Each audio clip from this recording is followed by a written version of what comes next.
Hey folks, I'm Sarah and I'm on the 2025 jury for what I think is the best book prize for literary fiction from small presses. It's called the Republic of Consciousness Prize, United States and Canada, and it is dedicated to literary fiction from small presses in North America.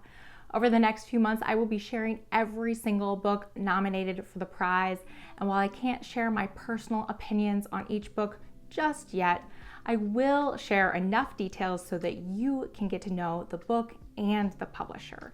Every book gets its very own video, and you are not going to want to miss a single one.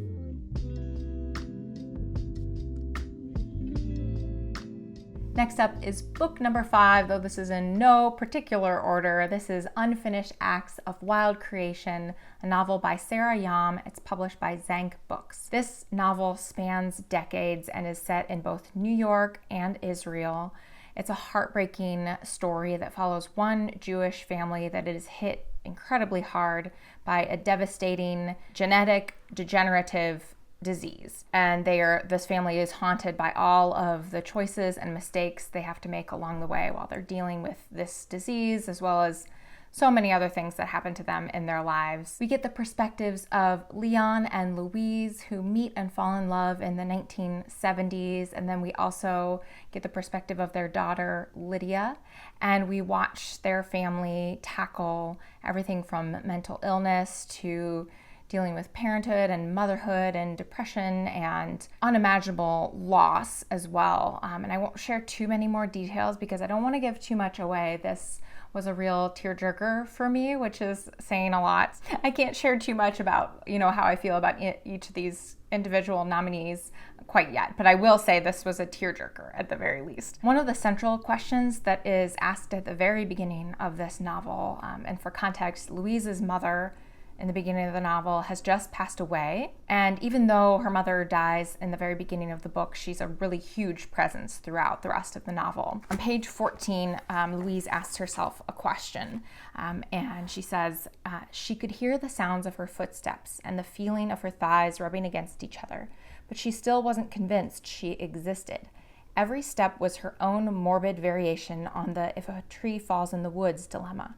If a girl defines herself in opposition to her mother, and her mother no longer exists, does the girl still exist? This is a very similar concept and idea to one that came up in the last book I told you about, The Orange Notebooks, in which the narrator in that book has just lost her only child. And in The Orange Notebooks, the narrator says, "I am an empty can, no filling, no stuffing. A mother with a dead child is no longer. A mother with a dead child is a joke." I think it's a really powerful concept to deal with in a novel, this idea that parts of our identity rely on something that is external to us, like someone or something that is external to us is like a core part of who we are. And if we define ourselves based on that relationship to that external person or that external place or whatever it is, and then that person or place or whatever it is suddenly no longer exists, what does that mean for our identity that we have defined almost entirely based on that external factor? And so you can think of that in terms of relationships like motherhood in both of these novels, motherhood, daughterhood, fatherhood. And I also think of, in that a similar way, like statelessness or people whose homelands have been destroyed either by natural disaster or war or international politics. If the place you come from in some way no longer exists in maybe the physical world or on a map, how you define yourself becomes a really big question. And I think that's related maybe to some of these concepts, and it's really interesting for me to think about. So Sarah Yahm is a writer and an academic, and her work is focused on the lived experience and social meaning of illness and disability.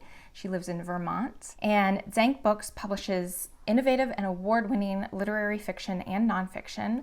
The publisher was created in 2006, they say, to advance great writing and to impact communities nationally with our efforts to promote literary readership and advocacy of creative writing workshops and readings offered across the country. And for those of you who are writers, Dzanc Books organizes a writing conference in Lisbon, Portugal every year called the Disquiet International Literary Program. It's where writers from North America and also all around the world kind of descend on Lisbon for a couple of weeks for both writing workshops, so to work on their own writing, but also a series of lectures on Portuguese literature.